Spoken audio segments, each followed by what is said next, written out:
하나님의 말씀 시편 32편 1에서 2절 같이 읽겠습니다. 시작. 허물에 사함을 받고 자신의 죄가 가려진 자는 복이 있도다. 마음에 간사함이 없고 여호와께 정죄를 당하지 아니하는 자는 복이 있도다. 아멘. 하나님, 우리가 주의 말씀 앞에 섭니다. 하나님께서 참 복이 있다, 행복하다라고 말씀하시는 그 사람이 누구인지 우리가 알기를 원하고 그 사람이 되길 원합니다.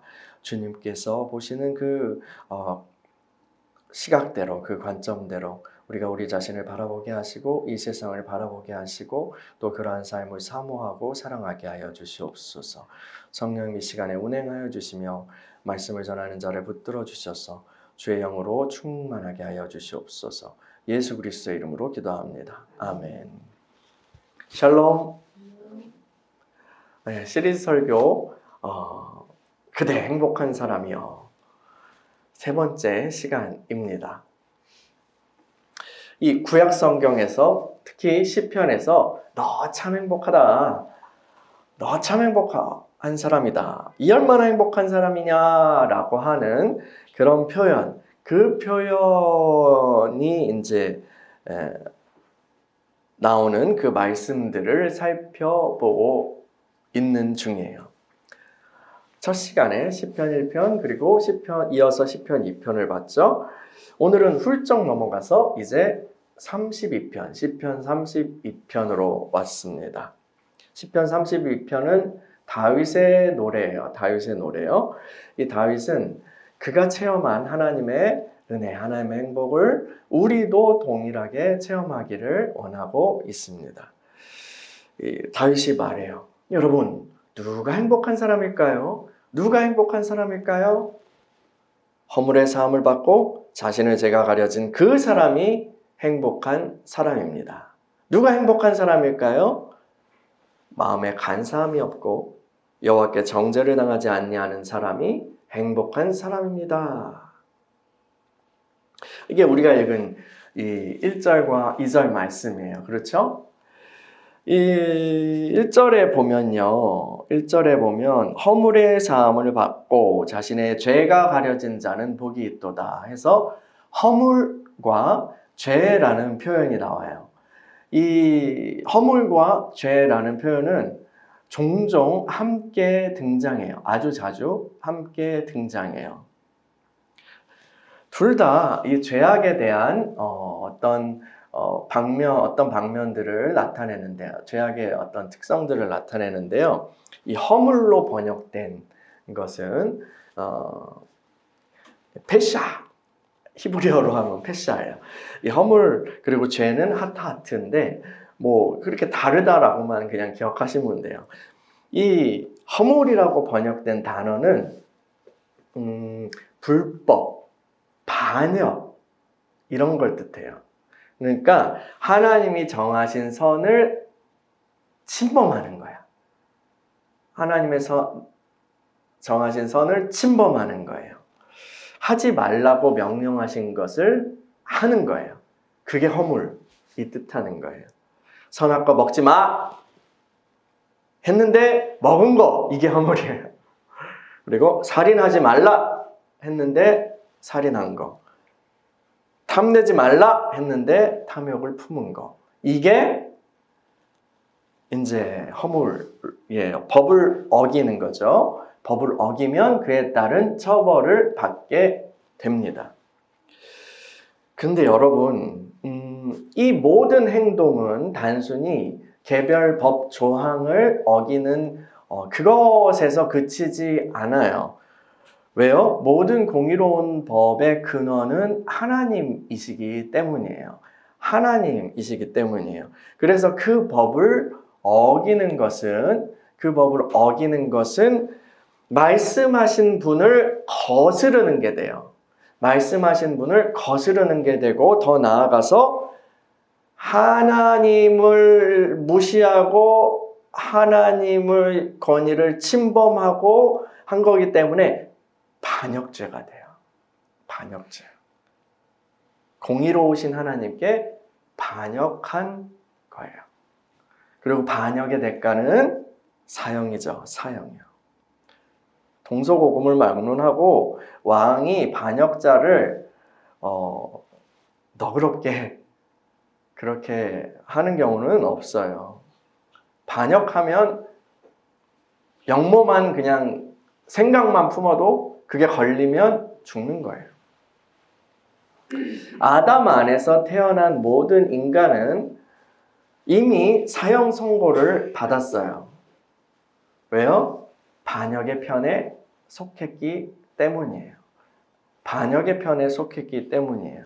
신약 성경은 이를 하나님과 원수되었다라고 표현해요. 하나님 반대편에 있는 거예요. 하나님 서로 미워하는 진영에 있는 거예요. 그래서 하나님의 진노가 인류의 머리 위에 있습니다. 근데 그렇게 하다가 서로 대치 중이고 전쟁 중인데 서로 미워하고 있는데 근데 누가 쫄래 적진으로 나가면 어떻게 돼요? 죽는 거예요. 죽는 거예요. 억울하지만 이것이 모든 인류의 운명입니다. 그리고 이제 죄라고 번역된 단어 하타하트라고 했는데 이 단어는 기준에 미치지 못한 거예요. 허물은 넘은 거고 하지 말라는 거 넘은 거고 이 죄라고 번역된 단어는 기준에 미치지 못하는 거예요. 하나님께서는 사람에게 뭐뭐 하지 마라는 명령만 하신 것이 아닙니다. 하나님께서 사람을 만드신 목적이 있고 임무들이 있어요. 하나님은 사람을 하나님의 형상대로 모양대로 만드셨어요. 그거는 하나님의 영광을 이 세상에 충만하게 보여주는 그런 존재로 사람을 만드신 거예요. 그래서 땅에 충만하라 정복하라 하신 게 그거예요. 그냥 거기 정복해가지고 네 멋대로 하라 이게 아니라 하나님의 형상을 하나님의 통치를 드러내는 하나님의 영광을 드러내는 존재로 나아가라 번성해라 하신 거죠. 그러니까 사람은 이 세상에서 하나님의 어떠함을 보여주는 존재로 살아야 마땅해요. 그게 하나님의 기준이고 목적이에요. 그래서 이걸 생각하면 하나님이 하시는 말들이 그렇구나라고 이해가 돼요. 어떤 말들이요? 내가 거룩하니 너희도 거룩하라. 아니 하나님은 신이고 우린 인간인데 왜 저러셔? 이게 아니라고. 우리는 하나님의 형상이라고요.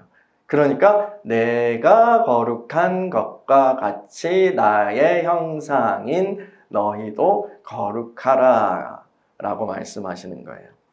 또 우리 주님은 뭐라고 하셨어요? 내가 너희를 사랑한 것처럼 너희도 서로 사랑하라 라고 말씀하시죠. 그런데 사람이요, 그 하나님의 기대에, 창조의 목적에, 부르심의 그 기대에 미쳐요? 미치지 못해요? 미치지 못해요. 미달해요. 그거를 사도는 뭐라고 해요? 모든 사람이 죄를 범하였음에 하나님의 영광에 이르지 못하였다라고 얘기하는 거예요.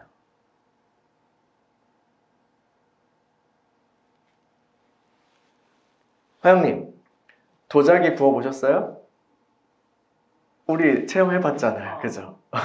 근데 만들어봤는데 사실은 가마에 굽는 건 안 해봤어요. 그렇죠? 가마에 나가서 거기에서 하는 건 못 봤어요. 근데 TV에서 여러분 보신 적 있죠? 그 가마에서 이제 다 구워서 도공이 꺼내잖아요. 완성된 도자기를 꺼내요. 그런데 이렇게 한번 보고 에이 하고 이렇게 그냥 던지는 거 보셨어요? 네, 깨트려요. 도자기를 꺼내서 정성껏 만들어서 이렇게 구운 도자기를 보다가 팍 하고 깨트립니다. 왜요? 왜 그렇죠? 원하는 기준에 미달되어서예요. 그 기준에 미달되는 경우는 가차없이 버려져요. 진짜 가차없이 그냥 팍팍 깨버려요. 그냥 요강으로 쓰면 될 텐데 그렇게 안 한다고요. 여러분, 창조자의 기준에 미달한다는 것은 이런 의미예요. 그 결과는 뭐예요? 폐기처분이에요. 폐기처분이에요. 그러니까 이러나 저러나 인류를 기다리고 있는 운명은 뭐예요? 죽음이고 사형이고 폐기처분이에요. 이것은 인간 전체의 불행입니다. 비극이에요. 이럴 거면 왜 태어났지? 이럴 거면 그냥 빨리 생을 끝내는 게 합리적인 거 아닌가? 현명한 거 아닌가? 하는 생각을 하게 되죠. 머리 좋은 사람들은 그렇게 하기도 하죠. 그런데 성경은, 하나님의 계시, 이 성경은 우리를 허무주의로 이끌지 않습니다. 우리의 죄를, 우리의 허물, 우리의 어둠을 직면시키지만, 그러나 허무주의로 우리를 이끌지는 않아요. 우리의 비참함을 알려주지만, 가감없이 보여주지만, 우리를 허무주의로 이끌지 않아요. 왜요? 성경을 통해서 자신을 계시하시기를 기뻐하신 하나님은 우리를 구원하시는 하나님이시기 때문입니다. 할렐루야. 여러분, 다윗은요, 이 시편에서 우리 허물이 사함을 받을 수 있다고 얘기해요. 우리의 죄가 가려질 수 있다고 말합니다. 그러한 행복이 있다고 말해요. 어떻게 가능해요? 어떻게 가능해요? 하나님께서는 우리를 용서하시는 분이기 때문이에요. 근데 그 용서가 하나님의 변덕으로 말미암는 것이 아니에요. 대가를 치름으로써 하나님의 공의를 만족시키는 것으로서 베풀어지는 선물이에요. 하나님께서는 이스라엘 백성들에게 언약하시고 무엇을 가르쳐 주셨냐면 죄를 용서받는 길을 가르쳐 주셨죠. 레위기의 제사법이 그거예요. 그렇죠. 양이나 염소 같은 동물, 그 동물이 나의 죄를 짊어지고 피 흘려 죽는 거예요. 피 흘려 죽는 거예요. 동물 제사는 그 죄를 사하는 효력이 있습니다. 그런데 한계가 있어요. 한계가 있어요. 죄를 지을 때마다 반복해서 짐승의 피를 흘려야 하거든요. 다시 말해서 일시적입니다. 동물 제사는 하나님께서 예비하신 영원한 속죄 제사의 한 예표로서 주어진 것이죠. 우리를 속죄하는 영원한 제사, 그 제사의 실상은 그리스도의 제사입니다. 그리스도의 제사입니다. 예수님이 오셔서 십자가에 피 흘리심으로 우리의 죄 문제가 해결되었어요. 우리의 허물로 인한 진노를 주님께서 대신 받으셨어요. 우리가 감당하지 못하는 율법의 요구를 그리스도께서 온전히 순종하심으로, 죽기까지 순종하심으로 이루셨죠. 그래서 그리스도를 믿는 자마다 그분 안에서 그 용서의 선물을 받게 됩니다. 그러므로 그리스도 예수 안에 있는 자는 정죄를 받지 않습니다. 여러분은 그 용서의 선물을 받으셨나요? 여러분은 참으로 행복한 사람입니다. 할렐루야. 그런데 용서의 은혜를, 용서의 선물을 단 한 번 받는 것으로 끝나는 것이 아니에요. 우리는 계속해서 지속적으로 그 은혜가 필요합니다. 그리고 그 용서하시는 은혜 없이는 우리가 한 발짝도 나아갈 수 없고 한 시간도 살아갈 수 없어요. 시편 32편 2절을 보세요. 2절이요. 거기 보면 마음에 간사함이 없다 이런 표현이 나오잖아요. 그죠? 그거는 죄 하나 없이 순결한 마음이라는 그런 뜻이 아니에요. 이 간사함이 없다라는 것은 하나님 앞에서 자신의 죄를 감추지 않는 거예요. 하나님을 속이려고 들지 않고 은폐하려고 하지 않고 합리화하려고 하지 않고 감추려고 하지 않는 거예요. 이 3절 보면요. 다윗은 하나님 앞에서 죄를 감추려고 했던 자신의 경험을 이야기해요. 시편 30편 3에서 4절 읽어볼게요. 3에서 4절 시작. 내가 입을 열지 아니할 때 종일 신음함으로 내 뼈가 쇠하였도다. 주의 손이 죄하로 나를 누르시오니 내 진액이 빠져서 여름 가뭄에 마름같이 되었나이다. 셀라.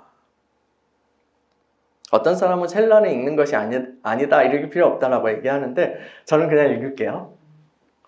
어느 날 다윗은요 어떤 불편함을 느낍니다. 불편함이 있어요. 애써 그 불편함을 무시하고 다른 곳에 막 집중하려고 해요. 일을 열심히 해보려고도 하고 다른 것을 해보려고 하면 이렇게 해보지만 불편한 마음이 점점 심해지는 거예요. 나중에는 몸이 아플 정도가 됐어. 대체 왜 이럴까요? 계속 읽어볼게요. 5에서 7절 읽어볼게요. 시작. 내가 이르기를 내 허물을 여호와께 자복하리라 하고 주께 내 죄를 아뢰고 내 죄악을 숨기지 아니하였더니 곧 주께서 내 죄악을 사하셨나이다. 셀라. 이로 말미암아 모든 경건한 자는 주를 만날 기회를 얻어서 주께 기도할지라. 진실로 홍수가 범람할지라도 그에게 미치지 못하리이다. 주는 나의 은신처이오니 환난에서 나를 보호하시고 구원의 노래로 나를 두르시리이다. 셀라. 아멘. 이 불편한 감정, 불편한 몸까지 불편하게 됐잖아요. 이거는 악마가 공격해서 일어난 사건이 현상이 아니에요. 이것은 어떤 사건이냐? 하나님께서 다윗에게 말씀하시기 때문에 일어난 현상이에요. 어떤 말씀이요? 하나님께서 다윗의 양심을 통해 그의 죄를 지적하시기 때문에 일어난 사건이에요.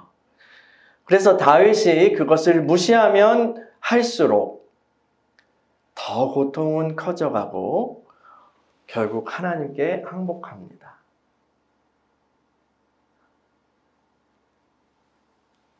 다윗이 순순히 하나님께서 지적하시는 그 죄를 인정하고 또 고백하니까 하나님께서는 다윗에게 용서의 은혜를 베풀어 주셨어요. 다윗은 다시 기쁨을 회복하고 평안을 누리며 하나님을 찬양해요. 그리고 다윗은 우리가 만약 여러분이 제 경험을 봐서요. 이 이야기를 듣고 저와 같은 그런 고통을 경험한다면 이런 것일 수 있어요. 그때 하나님께 기도하세요. 라고 말해요. 고백하세요. 순순히 자백하세요. 인정하세요. 감추려고 하지 마세요. 그러면 하나님께서 구원의 은혜를 베풀어 주실 것이다 말씀하시는 거예요. 여러분, 우리가 처음에 구원을 받고 성령님이 우리 안에 오시면 여러 가지 이제 현상을 경험하죠. 이전에 경험하지 못했던 기쁨, 평안을 경험해요. 근데 성령께서는 또 다른 일들도 하세요. 성령께서 오셔서 우리 안에서 우리의 양심을 깨우십니다. 여러분 다 경험하셨을 거예요. 전에도 양심이 있어요. 양심이라고 부르는 어떤 그런 마음의 어떤 부분이 작동했어요. 그런데 그 전에는 그 수준이 우리의 수준으로 떨어져 있어요. 사람 상대적이긴 하지만 문화권에 따라 또 다르기도 하지만 어쨌든 사람의 수준, 내 수준으로 떨어져 있다고요. 기능은 해요.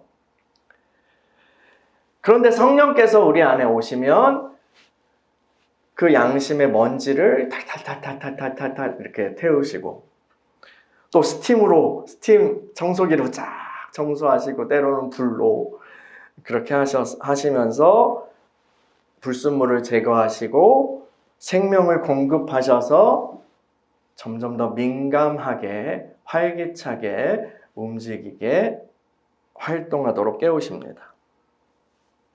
그래서 구원받고 나서 여러분 구원받고 나서 한편으로는 기쁨과 평안이 있지만 한편으로는 새로운 불편함이 생겨요.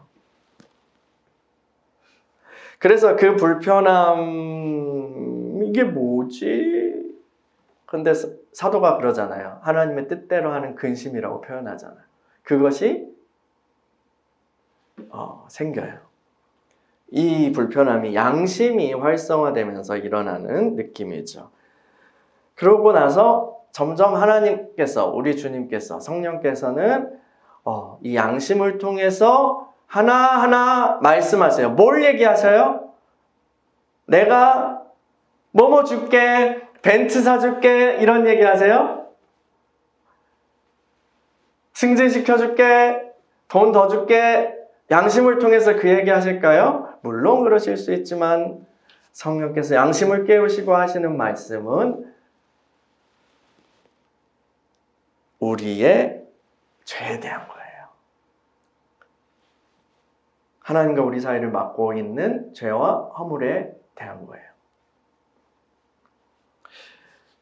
그래서 이전에는 아무렇지도 않게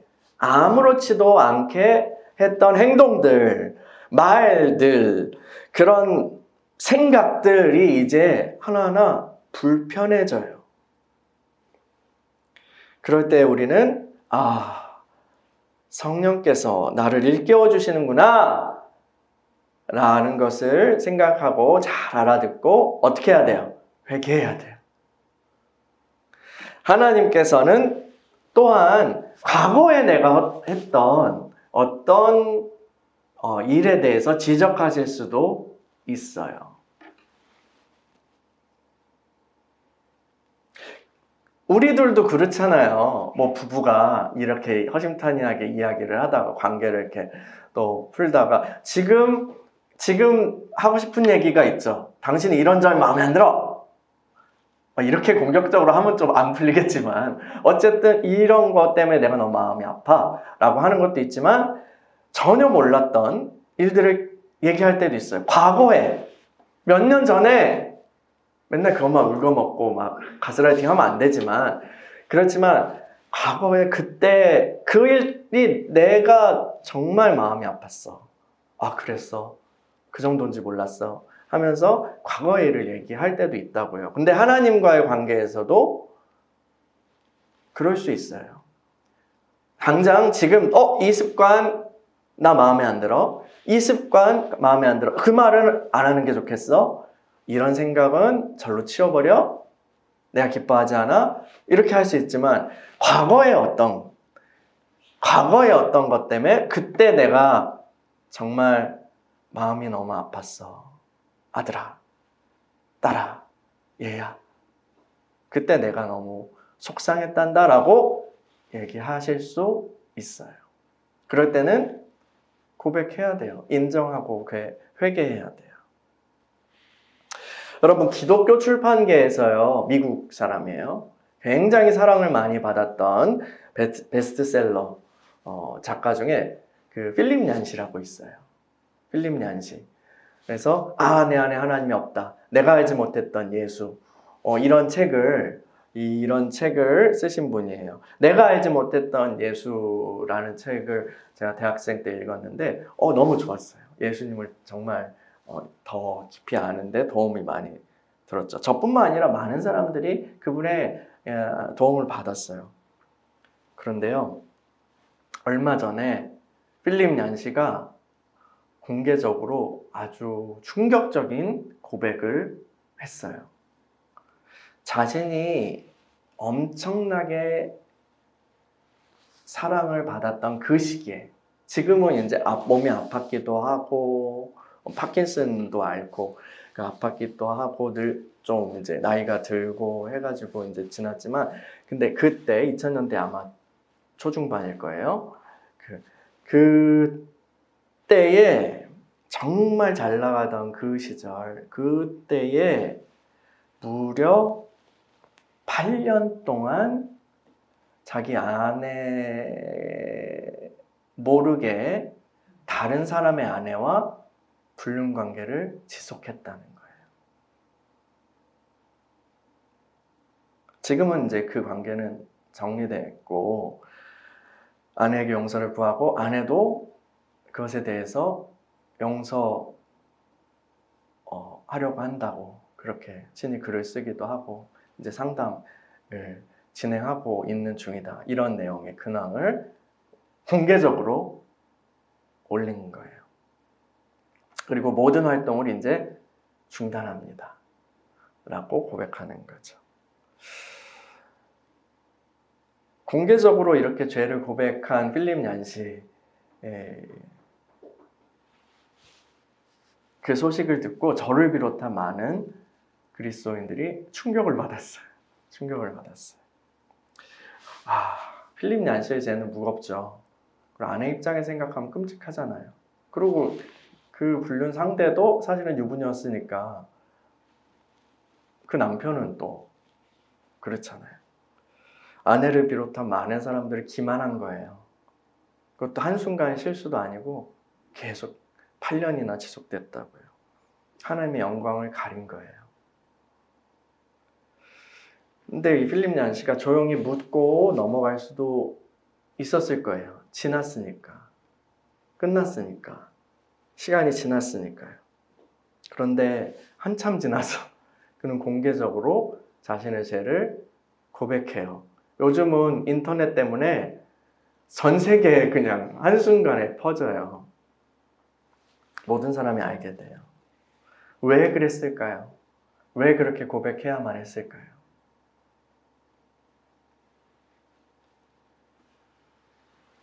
하나님께서 그의 양심을 누르시는 것을 더 이상 견디지 못해서 아닐까요? 다윗과 같이요. 버티려고 합리화하려고 그냥 넘어가. 좋은 게 좋은 거지. 그냥 쉬. 근데 하나님께서 그 손을 치우시지 않는 거예요. 결국 항복하는 거죠. 그리고 공개적으로 죄를 고백하는 쪽으로 한 거예요. 영혼의 관점에서 보면 잘한 일이죠. 잘한 일이죠. 이 땅에서의 명성은 잃어버리고 많은 사람들에게 실망 혹은 상처를 줄 수 있는 행동이었지만 영혼의 관점에서 혹은 그의 영혼을 위해서는 좋은 일이에요. 하나님의 용서의 선물을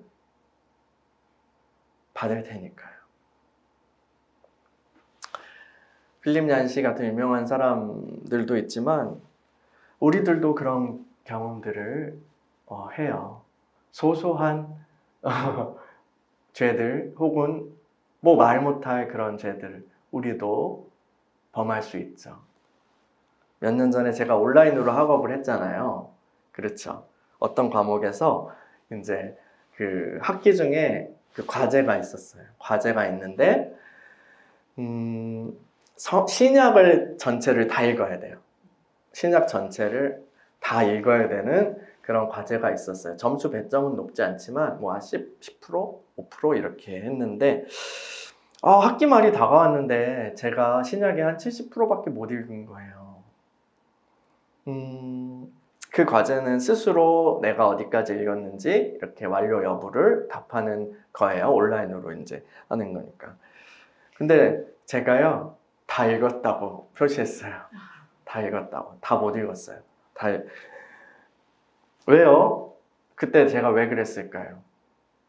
이게 장학금이 나오는 게 있거든요. 근데 어느 정도 점수를 이상을 유지해야만 다음 학기에 계속 장학금을 받을 수 있어요. 그래서 점수 막 1등하고 뭐 이런 거보다 이 장학금 못 받으면 어떡하지? 장학금 잃으면 어떡하지? 하는 마음 때문에 제가 그런 선택을 한 거예요. 그러면서 이렇게 스스로 행동을 합리화하겠죠. 합리화하고 저의 그 부정직함을 외면했어요. 그런데요, 어떻게 됐을까요? 시간이 흐를수록 양심의 가책이 커져요. 기도하려고 딱 앉으면 불편하네. 뭔가 이거 하나 찝찝하네. 계속 그래요. 결국 저는 그 담당하는 선생님한테 이메일을 썼어요. 신약을 제가 다 읽지 못했는데 그런 점수에 대한 불안 때문에 욕심 때문에 거짓으로 답했습니다. 죄송합니다. 이렇게 고백을 한 거죠. 담당 선생님도 목사님이에요. 목사님. 담당 선생님은 근데 이제 이미 성적 처리를 다 해버려서 그걸 되돌리기는 어렵습니다. 그런데 다음번에는 다시는 그렇게 하지 마세요. 라고 따끔하게 그렇게 이제 충고해 주셨죠. 질책해 주셨어요. 저는 이제 너무 부끄러웠지만 한편으로는 그렇게 이메일 보내고 또 답을 받고 나서 한편으로는 그 평안을 얻었어요. 제 마음을 이렇게 누르던 압력이 사라졌기 때문이죠. 여러분, 아담과 하와의 때부터 우리는 죄를 범한 후에 하나님 앞에서 숨으려고 해요. 그리고 부끄러워서 우리를 감추려고 해요. 나뭇잎을 따서 어떻게든 가려보려고 은폐하려고 시도해요.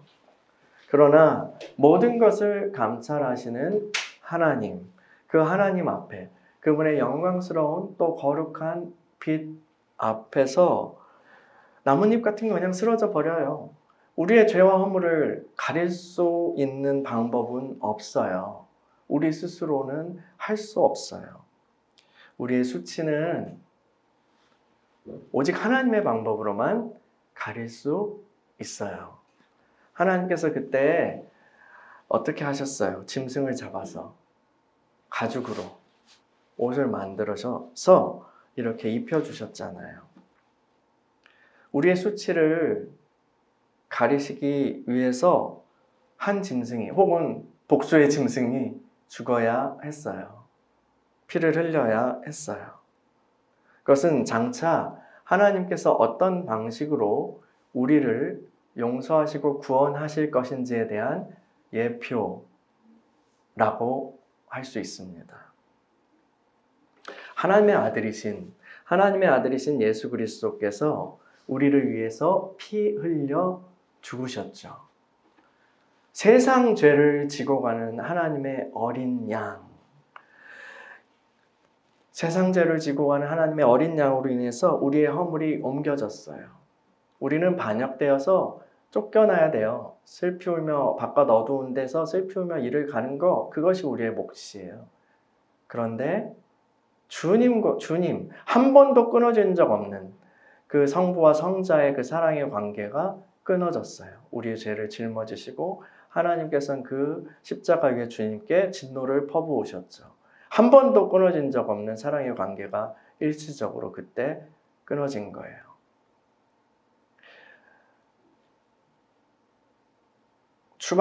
영원히 추방당해야 할 존재는 우리인데 주님께서 추방당하심으로 우리가 살았죠. 또 유월절 어린 양이신 예수님, 속죄제사이신 예수님의 그 피로 인해서 우리의 죄가 덮여졌어요. 가려졌어요. 그것으로 인해서 하나님께서는 우리를 용서하실 수 있는 거예요. 하나님과 될 수 있는 거예요. 그 용서 때문에 우리가 하나님과 하나님 앞에 설 수 있고 하나님의 은혜 안에 계속 갈 수 있어요. 그런데 우리는 계속해서 그 용서를 받아야 돼요. 죄와 허물에 대한 얘기를 했어요. 우리는 날마다 지금도 선을 넘어요. 또 우리는 연약해서 하나님의 기준에 이르지 못할 때가 많아요. 대부분이죠. 계속 용서받지 않으면 하나님 앞에 설 수 없어요. 예수 그리스도 안에 하나님의 용서가 있어요. 우리가 숨으려고 하면 하나님 앞에서 감추려고 하고 합리화하려고 하고 이 정도는 괜찮지 않아? 다들 그러는데 당신은 뭐 잘난 게 있나? 하나님? 이런 식으로 반문하는 생각들로 우리에게 철갑을 두른다고 해도 소용없어요.